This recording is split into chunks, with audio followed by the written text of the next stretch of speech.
अनेक मार्गदर्शन झाले, मोठमोठे मार्गदर्शन झाले, अनुभवाचे झाले, काही बोट दाखवण्याचे झाले. कारण आम्हाला मानते की बाबा तुमचं दिलंच एवढं का ते आमच्या डोक्यातही मावत नाही, डोक्याच्या बाहेर पडणं सुरू झालं. कधी कधी मी सांगतो आणि एक दोन ठिकाणी भस्मासुराच्या उदाहरणही देतो. अरे भेटलंच खूप ना, शंकरजीने त्याला वरदानात गेलं तर तू ज्याच्या डोक्यावर हात ठेवशील म्हणजे तो जोडून मरून जाईल. आता तो हात ठेवले नाही जीवन का?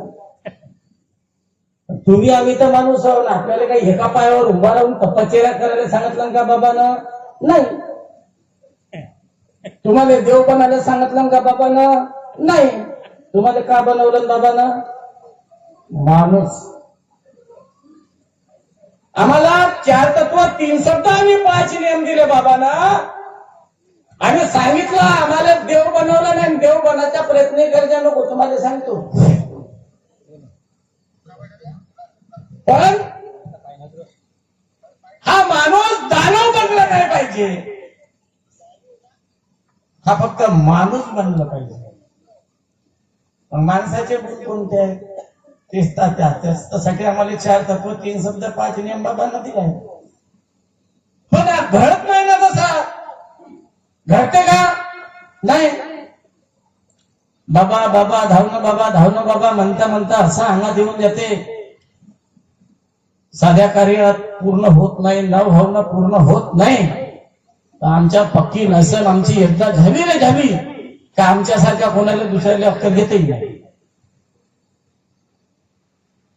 आणि एवढी अक्कल यायला लागली आम्हाला की मग आम्ही आमच्या लोकांनी सोडत नाही.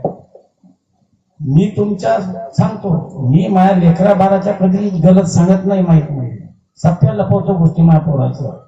आणि दुसऱ्याच्या पोराच्या राहिल्या तर हात वर्त करू सांगतो. त्याच्या पोरीनं असं केलं, त्याच्या पोरगा असा बिघडला, तुला माहित आहे का? त्यानं का नाही तर तिकडं पराला आहे का नाही? हे कार्यक्रम कुणाचे आहे? हे एका परमेश्वर गुणावर चालणारी चर्चा बैठक आहे. 4 तत्व 3 शब्द 5 नियमावर चालणारी चर्चा बैठक आहे. या सेवकांना आलेल्या वेगवेगळ्या अनुभवावर या ठिकाणी चर्चा होणार आहे, ती चर्चा बैठक आहे. माझ्या महानपैकी बाबा झुंदेजीने घेतलेले कष्ट, उपसलेले कष्ट, घेतलेला त्याग, स्वतःच्या देह जिजवला, आमच्या मातोश्री आई वाराणसीने सहकार्य केलं. या गोष्टीवर इथं चिंतन मंथन होत असतं.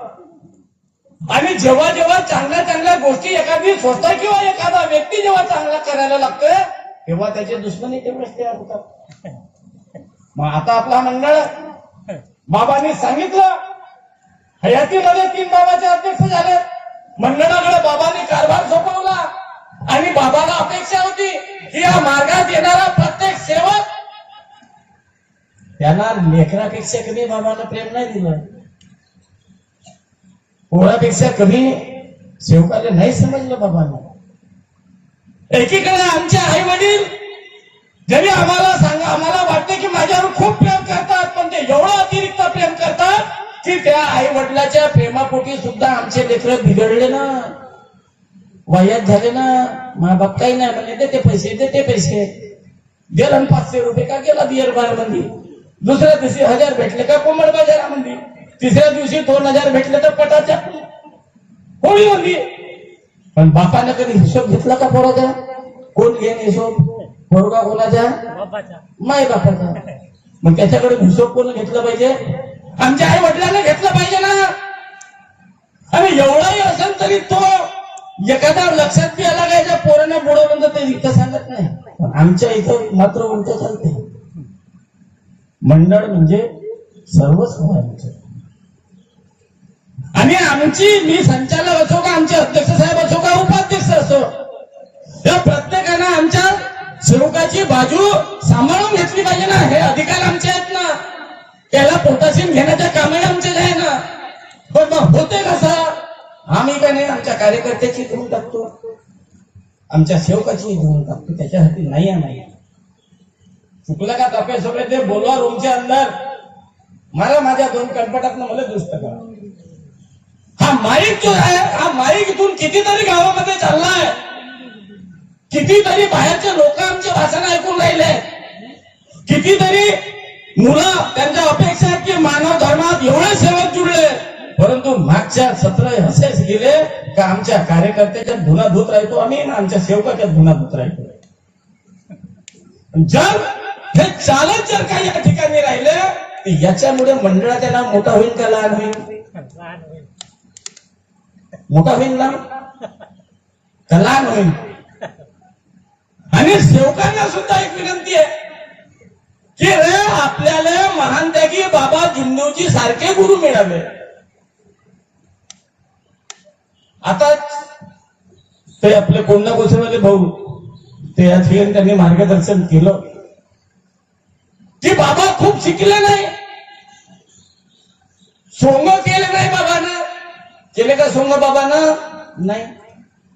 काही तुम्हाला करायला लावलं का सोंग? नाही. आपल्या घरी बोलवलं का बाबांना? नाही. कार्य कुठं तुम्ही तुमच्याच घरी करा, मला भेटायला यावाची गरज नाही. आताही मार्गदर्शक देते, तुम्ही मार्गदर्शक साहेबाच्या घरी जाता का प्रार्थना विनंती करायला? नाही. घरी 24 तास एक भगवंत तुमच्या जागृत शक्ती आणि जातो तिथं तिथं आमच्या सोबत येते. आम्ही जेव्हा शुद्ध अंतकरणाने हात देतो तेव्हा आमच्या परमेश्वर आमच्यासाठी धावून येते. मग त्या परमेश्वराची ओळख बाबांना करून दिली आहे. ही समाजीकरणाची प्रक्रिया मी समाजशास्त्रामध्ये बघितलं होतं, ऐकलं, वाचलंय. जे पूर्व ग्रॅज्युएट पोस्ट ग्रॅज्युएट झाले असतील समाजशास्त्र या विषयाचे अभ्यास, ज्यांना अभ्यासलं पुस्तक वाचलं असेल किंवा ज्यांना मास्टर डिग्री किंवा बॅचलर सायकोलॉजी मध्ये म्हणजे मानसशास्त्रामध्ये केलं असेल, त्या समाजशास्त्राच्या पुस्तकीमध्ये समाजीकरण एक अध्याय आहे, एक धडा आहे की हा समाज कसा घडते, समाजात संस्कार काय आहे आणि माणसाचे गुण कसे त्याच्यात येतात ना, त्याच्या व्यक्तिमत्व विकास कसं होते. आज एखाद्याच्या घरी बाळंपण झाला आणि पोरगा जन्माला आला न पाळणा हलवणं सुरू झाला का त्याला हळूहळू नजर येते. 8-15 दिवस झाल्यावर तर माईकडेच पाहिजे, दुसऱ्याकडे पाहिजे नाही. तर कुठं कंप दूध प्यायला भेटतं त्याले, बाप देते का दूध? नाही. दूध कोण देते लहान पोराले? आई. तर त्याला सगळ्यात पहिलं कोण आवडत? आई. आणि हा लहानसा बाळ आपल्या आईकडेच पाहिजे, खुद खुद हसत जाते. पण त्याला माहित आहे भूक लागली का म्हणते, त्याला माहित आहे माय धावूनच आणि का दूध देईनच. म्हणजे सगळ्यात अगोदर त्या बाळावर जे संस्कार होतात ते त्याच्या आईचे होतात. जो बाळ जन्माला आला त्याचे वडील किंवा त्याची आई याच्या रक्तातले गुण तर त्याच्या रक्तामध्ये त्याच्या शरीरात असतातच, पण त्यानंतर तो जो घडणं चालू होते तर सगळ्यात अगोदर आई संपर्कात येते, मग वडील संपर्कात येते, नंतर आजी संपर्कात येते. आता बोरीगाव काही शहरात नाही आहे, खेडापाडाच आहे. आता तुम्ही पाहिजे इथे ज्या खट्याळ कुठे असतील काही त्याचे नातू पाहिजे ते कसे बोलतात तर काऊन का ते आधी मजा की काय नाही का, कोणते शब्द शिकवते नातवाले, ते जुन्या पद्धतीचे शब्द शिकवते ते तिचे नातू तसेच बोलतील का नाही, लहानपणात बोलतील का नाही, ते तसेच बोलतात गलत शब्द. पण तोच मुलगा जर एखादा शिक्षित आजीच्या हातात लागला तर ते चांगले शब्द वारंवार त्याला सांगते तर तो नातू चांगला बोलते. पण बुद्धिमान ही त्याची जी बुद्धिमत्ता आहे ही हळूहळू घडत जाते.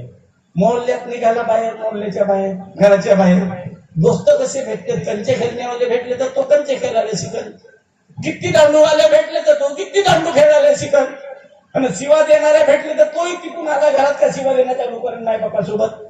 जसे जसे त्याच्यावर संस्कार घडत जातील, जो माणूस तो मुलगा जसा जसा इतरांच्या संपर्कामध्ये जाईल तसा तसा तो घडते ना. मग बाबाने तर हा मानव धर्म काढलाय, किती भाग्यवान आहात तुम्ही. काय या मार्गात व्यसन चालत नाही, त्या मार्गात सत्ता जुवा चालत नाही, या मार्गात अंधश्रद्धा चालत नाही, या मार्गात मुळाबाजी चालत नाही, या मार्गामध्ये फुकटचे दंडारीतले सोंगी काढता येत नाही. भंडारी पाहिल्या ना तुम्ही? तमाशे पाहिले का? मावशीबाईचा सोंग येते ना त्याची, हे सोंग मार्गात यायच्या अगोदर आम्ही बहुत पाहिले. पाहिले का नाही पाहिले? मार्गात यायच्या अगोदर मावशीबाई, पैसे महाराज होते का नाही मावशीबाई सारखे? पण बाबांना नाही सांगितलं हे. बाबांना आम्हाला एका परमेश्वराची ओळख करून दिल्यानंतर हा माझा सेवक या समाजामध्ये एक आदर्श नागरिक कसा बनेल, समाजामध्ये एक इज्जतदार माणूस कसा बनेल, जो माझ्या सेवकाकडे पाहिजे त्याला हेवा लागेल अशी इज्जत येते या समाजामध्ये कशी तयार होईल, ही शिक्षण बाबांनी तुम्हाला आणि मला दिलं. त्याचे जतन आपल्याला करायचं आहे, त्याचा सांभाळ आपल्याला करायचा आहे. तो आम्ही आता कसं करू? एकीकडे मंडळ आहे, मंडळाला आपल्याला पुढे न्यायचंच आहे. पण हा मंडळाला पुढे नेतो म्हटलं तर एकटा रवींद्रजी गायघाणे नेतील का? एकट्या आम्ही नेऊन का? एकाने जोडाचं काम करत जा, बाकीच्याने खिल्या काढत जा त्या बंडीच्या जागोजागी. एखादा गचका जागा चक्क निघते आणि आसपूड मोडते, आसपूड मोडते ना. मग चालवण्याला पल्ला म्हणजे तुम्हाला फक्त हासा करायचा आहे असं नाही आहे. ही भगवत कृपा आहे, एक गोष्ट आम्ही सातत्याने लक्षात ठेवली पाहिजे. आणि जर आम्ही मंडळाच्या, मला माझ्यावर बितली आहे ना अध्यक्ष साहेब, 5 वर्ष कुठं स्टेजवर पाहिलं मध्ये तुम्ही वाघ साहेबांच्या नंतर?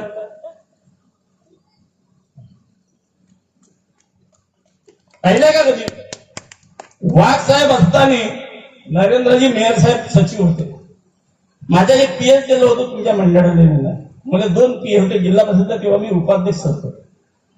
तेव्हा काही तेवढे आपले कम्प्युटर वगैरे नव्हते. पण नागपूरला जो बी काम राहिलंय, फक्त मी सांगितलं पीए कोणताही काम असेल मंडळाचा, एक पीए चाल नाही, थोडं पत्र पोहोचवायच्यात का करायच्यात का नाही, तुमचे पत्र टाईप करण्याचे काम माझ्या ऑफिसमध्ये सगळ्यात जास्त होत होते तेव्हा.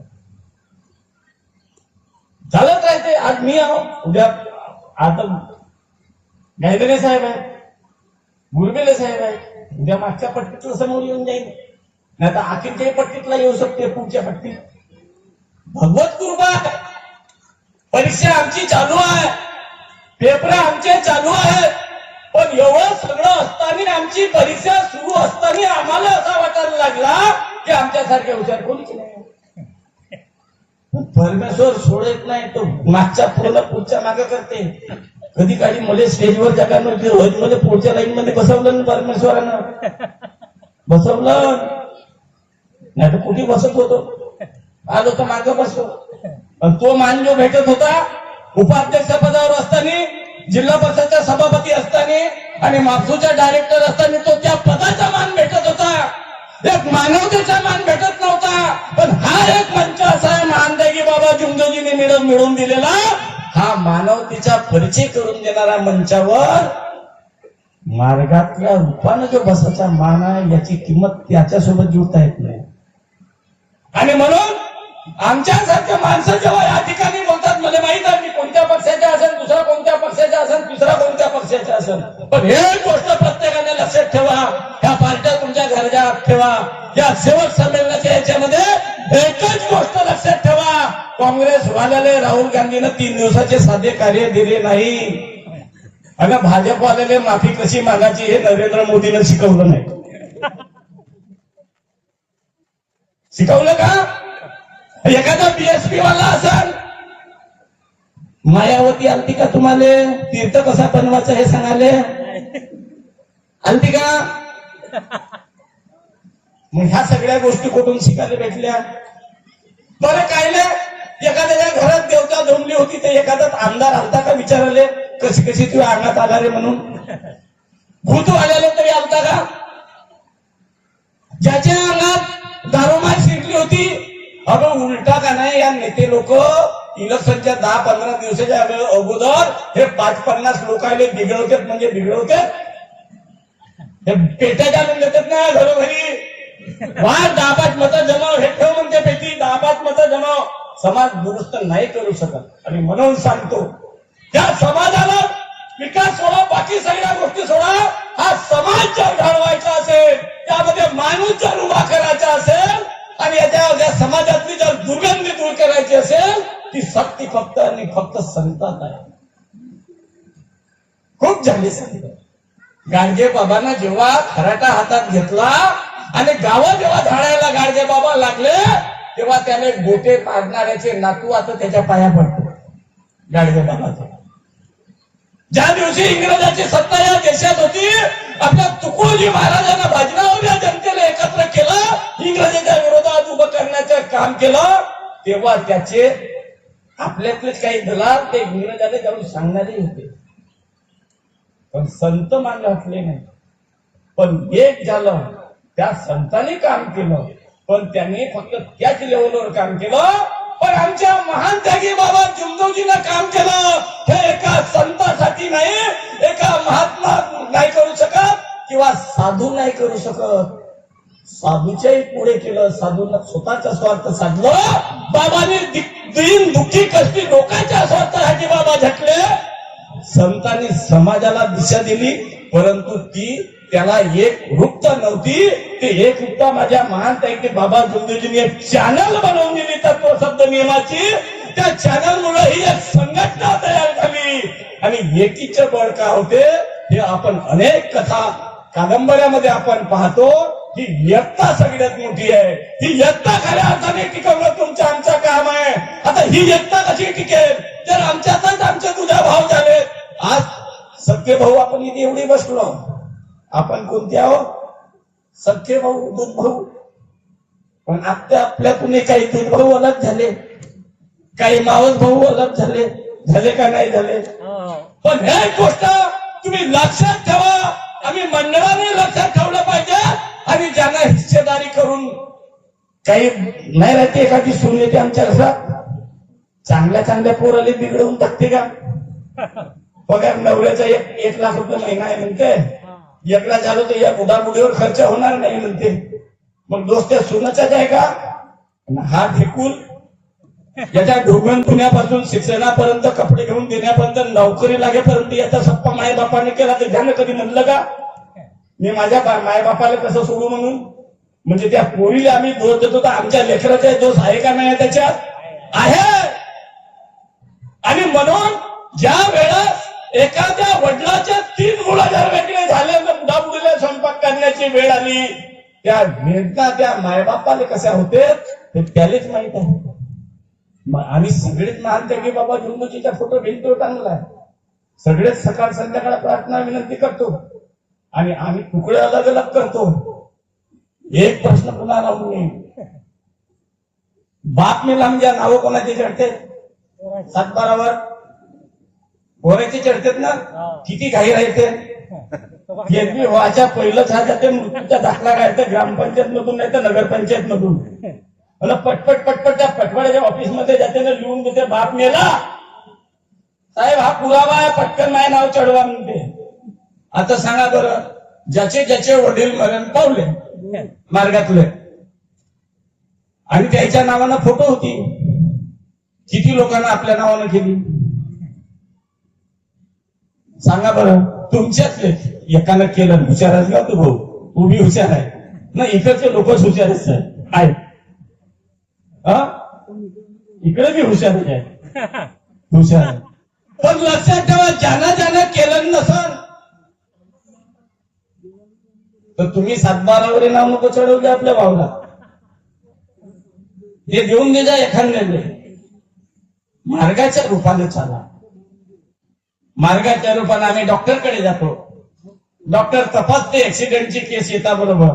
डॉक्टर म्हणते 2.5 लाख रुपये पटकन जमा करतो, ऑपरेशन करतो, नाही तर मग काय काय खरं नाही म्हणते. अर्ध्या तासात लवकर बोल, लवकर 15 मिनिटात सांग करते का नाही जमा? होची साहेब, हे घ्या. याले फोन, त्याले फोन, त्याले फोन. आणि मंडळाचे आश्रम निधी, भवन निधी भरायच्या की नाही? सांगायला किती परिस्थिती नाही आहे, सध्या गरीबी आहे. डॉक्टरला सांगा बरं, साहेब डॉक्टर साहेब पीक तर निघू द्या, पुढच्या वर्षी आनंद देतो का जी तुम्हाला? तुम्हाला एखादी गोली देते का? पाहिजे एखादी गोली देईन का? नाही. एवढा सायंटिस्ट, एवढा तत्वज्ञानी, एवढा मायेची ममता, वडिलाचा प्रेम देणारे आमचे महान त्यागी बाबा जुमदोजी आम्हाला फुकटात मिळाले. त्याची शिकवण पुढे नेण्याकरता मंडळ जे काम करून राहिला, मंडळ जे जुळव करून राहिला, त्याचे भागीदार तर बना रे सगळे. एक वेळा जर तुम्ही त्याचे भागीदार आम्ही झालो ना, खुल्या अंतःकरणाने झालो, तर मग सांगा आमच्या परिवारात कुठे काही कमी पडते का? कधीच कमी पडत नाही. 65 एकर आता सांगितले ना मदन साहेब, म्हणजे 65 एकर झाली ना बिनधास्त. 100 एकर झाल्या पाहिजे का नाही? किती लोकांना वाटतं झाल्या पाहिजे? हात वर करा बरं. झाल्या पाहिजे सगळ्याला वाटतं. 50-50 कोटीचा जर काम पडला, आता आहेत आपल्यापाशी, तुम्ही सांगा नको बाहेर त्यांना, आहेत आपल्यापाशी चांगले पैसे. पण समजा आता एखादा सौदा 25 कोटीचा झाला, होईल अध्यक्ष साहेब. मला 8 दिवस झाले दुग्धाकच करून आलं, तेवढा दाबूनच घ्या. मी हिंदाबाजी यायच्या घरोघरी सगळे हिंडून आपण, पण तेवढी जागा तुम्ही घ्या. मी म्हणलं तेवढी काही पहा नको पैशाकडे. रे भाऊ तुमच्या हिमतीवर सांगून राहिलो, कमी केले का? बिलकुल. आणि या जिद्दीवर मंडळ म्हणजे आमचं सर्वस्व, मंडळ म्हणजे बाबाचं स्वप्न, मंडळ म्हणजे बाबाचा शब्द, आणि मंडळ म्हणजे बाबाचा आदेश. तुम्हाला माहित आहे ना, मार्ग कर्म प्रधान हवारूपी परमेश्वर आहे. या हवेला बांधण्याचे सामर्थ्य शब्दात आहे, पण कोणत्याही शब्दात नाही. महानतेगी बाबा दुर्दैवजीने दिलेल्या पद्धतीत जो शब्द आला त्या शब्दात आहे. आणि तो परमेश्वर आमच्या घरी 24 तास राहिला पाहिजे असं आम्हा सगळ्यांना वाटते. म्हणजेच मंडळ आहे. आणि या मंडळाला मोठं करा, नाही तर मग आहे कोणाले पावडरचे पैसे खर्च होतील, कोणाचे आनंद घ्यावाले होतील. मंडळाला दिल्या तर जागा घेण्याच्या कामात येतील. जागा घेतल्या तर आज तुमच्याकडे 1-1 लाखाचे जेवढे पैसे जमा आहे ते काय करते. मी काढलो हिशोब त्या दिवशी अध्यक्ष साहेबांनी नाही सांगितलं, मी चुपचापच काढलो. आपली प्रॉपर्टी किती आहे, आपले सभासद किती आहेत. आज आमची प्रॉपर्टी 100 कोटीच्या घरात गेली आहे, तिथली इथली मिळून. आणि 100 कोटीची जर प्रॉपर्टी आपल्या मंडळाची झाली आणि त्याला जर सेवकाच्या संख्येनं भागा, तुम्ही किती रुपयाचे मालकी तुमची किती आहे निघते ना. एवढे श्रीमंत तुम्ही झाले आहे. एवढ्यानं होईल का? नाही. अजून आपण जास्त मोठे होऊ. आम्ही खूप मोठे होण्यापेक्षा आम्ही ह्या पद्धतीने मोठे होऊ की आम्ही महानतेगी बाबा गुरुदेवजीचे सेवक आहोत. बाबांनी दिलेला तत्व शब्द नियम हे आमच्यासाठी सर्वोच्च आहे. ज्यांनी आम्हाला सुख समाधान मिळवून दिलं त्या महानतेगी बाबा गुरुदेवजीच्या नाव या देशात नाही विश्वास, या ब्रह्मांडात विश्वनिर्माता परमेश्वराला असं वाटलं पाहिजे की मी महानतेगी बाबा गुरुदेवजी सारख्या मेहनती माणसावर विश्वास केला होता. त्याने हे विचार या माणसाच्या मनामध्ये पेरले. एक अंतःकरण जोडून हा समाज घडवला. पूर्ण विश्वास हा समाज घडवून जनतेला सुख आणि समृद्ध मिळवून दिलं. त्या महानतेगी बाबा गुरुदेवजीचे नाव मोठं करण्याकरता आपण सगळे मिळून काम करू. एवढंच या ठिकाणी बोलतो आणि थांबतो. सर्वांना माझा नमस्कार.